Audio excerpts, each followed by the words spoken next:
What's going on, everybody? Mike here. Welcome back to Tahoes and Turbos and day number 11.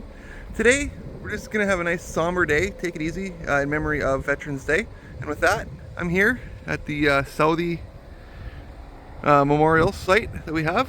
So, I figured it'd be a great time to come and show my respects for the soldiers and all the men and women who passed away or fought so bravely that we could have all these freedoms that we enjoy and take for granted today.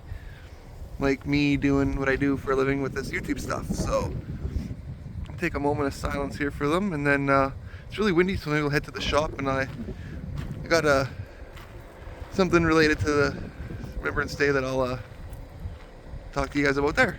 It's really windy out, so.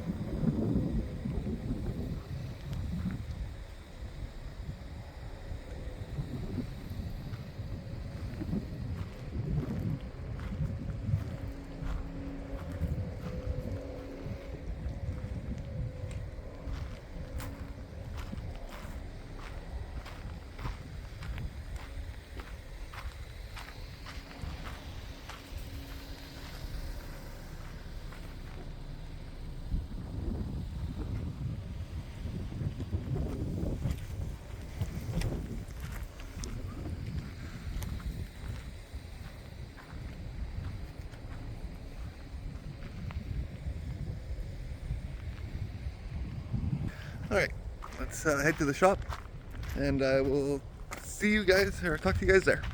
It's really windy and cold. Okay folks, I'm back at the shop here. As you can see, you can hear probably out there, it is windy. Let me turn this around for you guys. What do you see there? About 40 degrees, so pretty chilly, but it's part of Remembrance Day. I wanted to take this opportunity to, again, thank all of the people, all the men and women throughout history who fought and died, sacrificed their lives so that we can have freedoms.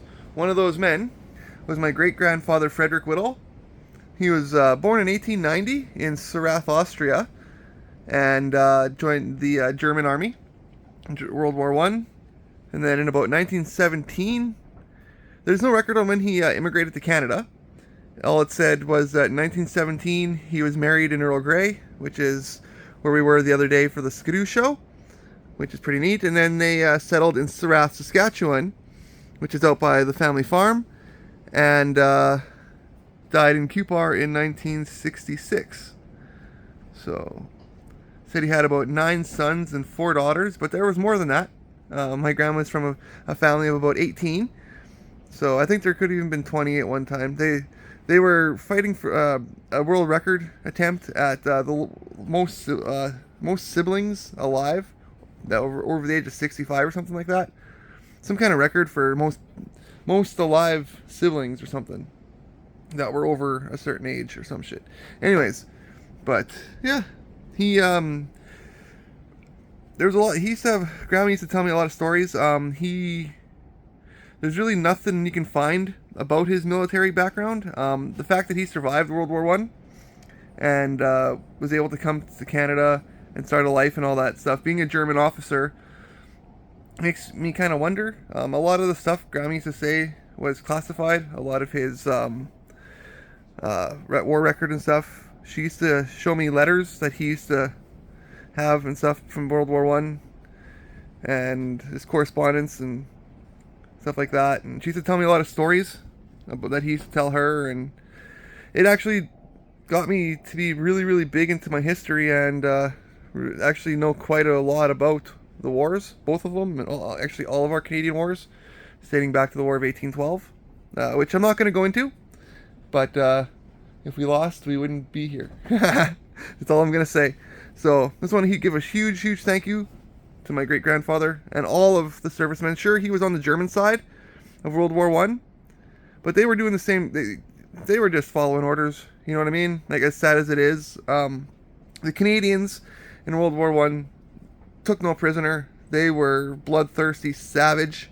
It's well documented.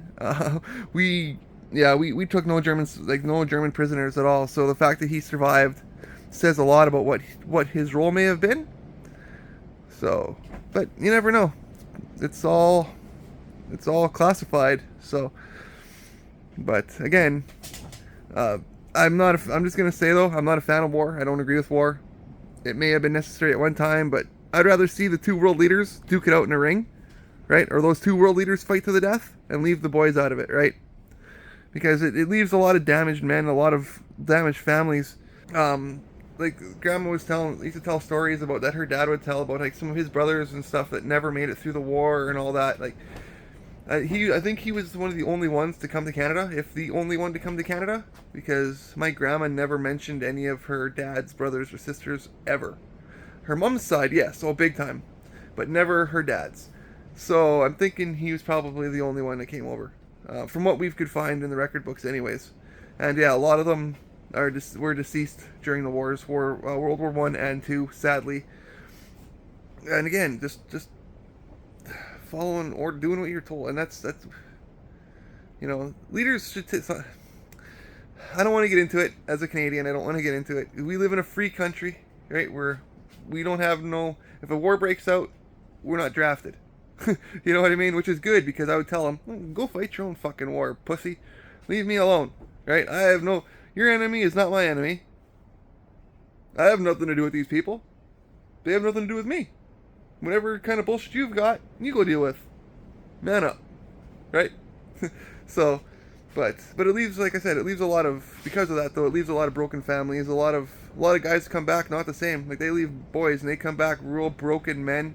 And back in the day, like in the early 1900s and stuff, they'd come back to a desolate wasteland of Saskatchewan to break the land and work a hard life after being shot at. Like, Grandma used to say stories where her dad sometimes would say, sometimes I wish they would have shot me. Because just like during the dirty 30s and stuff, and it was just rank.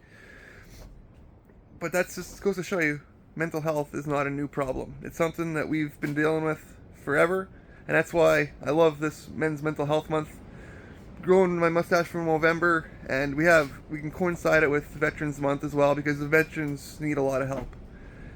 And with that, if you know somebody who needs help, reach out. It could take 2 seconds. If you see, a guy from the VFW or whatever outside with his little bucket, throw him a couple bucks, man. Like, they don't get, as sad as it is, they go to war and risk their lives for us.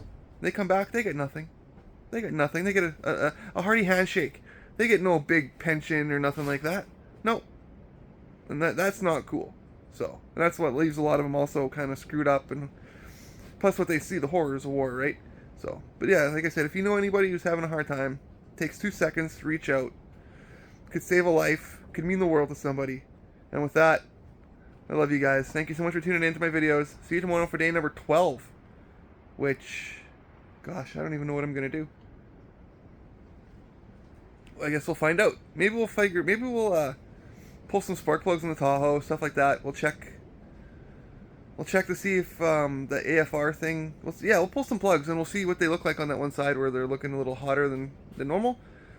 And if there's a big difference, well, we'll have to just document it for the tuner guy. So we'll start investigating the AFR issue while I'm waiting for him to be off of work. So, but anyways, guys, till next time, take care of yourselves. Love you. God bless, and watch out for one another. The world is full of real